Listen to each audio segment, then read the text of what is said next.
नमस्कार दोस्तों, स्वागत है आप सभी का हमारे चैनल द बुद्धा ब्रेन में, जहां हम आपको भगवान बुद्ध के अनमोल विचार और शिक्षाओं से रूबरू कराते हैं, जिसका आचरण करके आप अपने जीवन में शांति, समृद्धि और वैभव ला सकते हैं और अपने जीवन को पूरी तरह से बदल सकते हैं।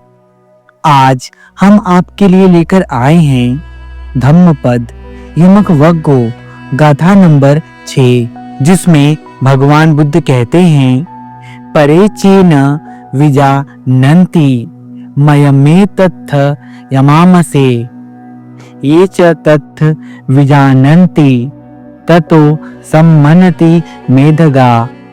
अर्थात मूर्ख लोग नहीं समझते हैं कि उन्हें एक दिन संसार से जाना ही है।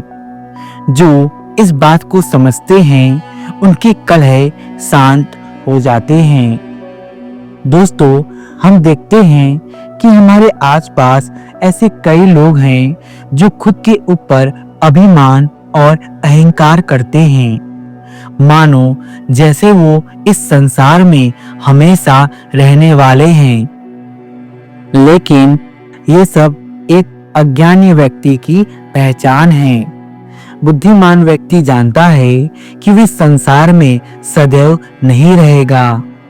एक दिन वो संसार को छोड़कर चला जाएगा। जो व्यक्ति ऐसा विचार रखता है और जिसे इसका बोध है, उसका ही वैर शांत होता है और उसके जीवन में कहीं कोई कलह नहीं होता। यदि आपको मेरी ये बातें अच्छी तरह से समझ नहीं आ रही, तो आइए हम आपको कौशाम्बी के भिक्षुओं की कथा सुनाते हैं, जिसका शीर्षक है कलह शांत करने का उपाय। ये कथा जेतवन श्रावस्ती की है। एक बार कौशाम्बी में विनयधर और धर्मकथित भिक्षुओं में विनय के एक छोटे से नियम को लेकर झगड़ा होने लगा। जब यह बात तथागत गौतम बुद्ध को पता चली, बुद्ध वहां आए जहां वे दोनों आपस में झगड़ रहे थे। बुद्ध ने बहुत कोशिश की कि किसी प्रकार दोनों पक्षों में सुलह कराई जाए, पर वे सुलह नहीं करा पाए, क्योंकि वे दोनों अपने ही अभिमान और अहंकार में थे। अतः उन्होंने उन्हें कुछ और अधिक कहना उचित नहीं समझा। वर्षा काल बिताने के लिए पारी लेयक वन में रखित गुफा में तथागत चले गए। वहां हस्तिराज पारी लेयक ने उनकी खूब सेवा की। बुद्ध के वन प्रस्थान के बाद नगरवासियों को पता चला कि बुद्ध वन क्यों गए हैं। अतः उन्होंने भिक्षुओं को दान देना बंद कर दिया। अब भिक्षुओं को अपनी गलती का एहसास होने लगा। उन्हें यह एहसास होने लगा कि उन्हें भगवान बुद्ध की बातें मान लेनी चाहिए थी। उन्हें लगा कि उन्होंने भगवान बुद्ध की बातों को स्वीकार नहीं किया। इस वजह से बुद्ध वन में चले गए हैं और अब यहाँ के लोग हमारा आदर सत्कार नहीं कर रहे हैं, क्योंकि इन्हें पता चल गया कि हमने बुद्ध का अपमान किया है। उन्होंने आपस में सुलह किया, फिर भी उपासकगण उनके प्रति उसी श्रद्धा से पेश नहीं आ रहे थे जैसे वे उनके साथ पहले पेश आते थे। उपासकगण की सोच थी कि इन भिक्षुओं को अपनी गलती स्वीकार कर शास्ता से माफी मांगनी चाहिए, लेकिन बुद्ध तो वन में थे और यह वर्षा काल का समय था। भिक्षुक वन में जाने के लिए असमर्थ थे, इसीलिए वर्षा काल के दौरान भिक्षुओं की बड़ी दुर्दशा हुई। उनका वर्षा काल बड़ा ही कष्ट में बीता, क्योंकि वहां के लोग उनकी न सेवा करते न उन्हें भिक्षा दान में देते। वर्षा काल के बाद भंते आनंद उन भिक्षुओं के साथ वन में गए और बुद्ध से विहार लौटने का आग्रह किया। उन्होंने अनाथ पिंडक एवं अन्य उपासकों की प्रार्थना भी सुनाई और बौद्ध विहार वापस चलने की विनती की। बुद्ध तो महाकारुणिक है। उन्होंने उनकी प्रार्थना स्वीकार कर ली और बौद्ध विहार लौट आए। सभी भिक्षुक उनके चरणों पर गिर पड़े और अपनी गलती के लिए क्षमा मांगने लगे। बुद्ध ने उन्हें उनकी गलती का एहसास कराया और समझाया कि उन्हें सदैव यह बात याद रखनी चाहिए कि सभी की मृत्यु एक ना एक दिन अवश्य होगी।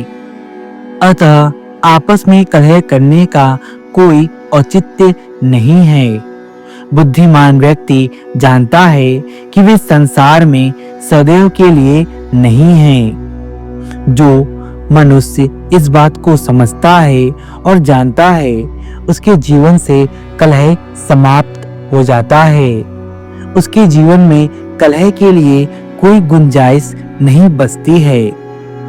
तो दोस्तों, यदि आप भी अहंकार या अभिमान की भावना से घिरे हैं, तो भगवान बुद्ध के इन वचनों को याद रखिए। हम सभी इस संसार में तो हैं, लेकिन हमेशा के लिए नहीं हैं। हम इस संसार में एक किराएदार जैसे हैं। आज हैं, कल का कोई ठिकाना नहीं है।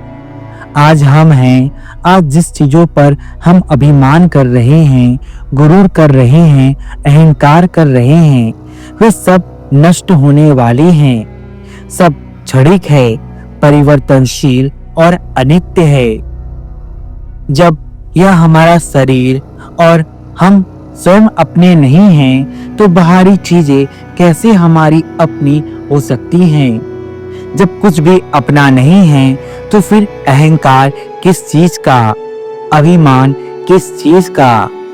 इसीलिए बुद्धिमानी इसी में है कि इस बात को सदैव याद रखें कि हम सबकी मृत्यु एक दिन अवश्य हो जाएगी। इस संसार के प्रति मोह रखना और अपने आप का अभिमान गरूर करना व्यर्थ है।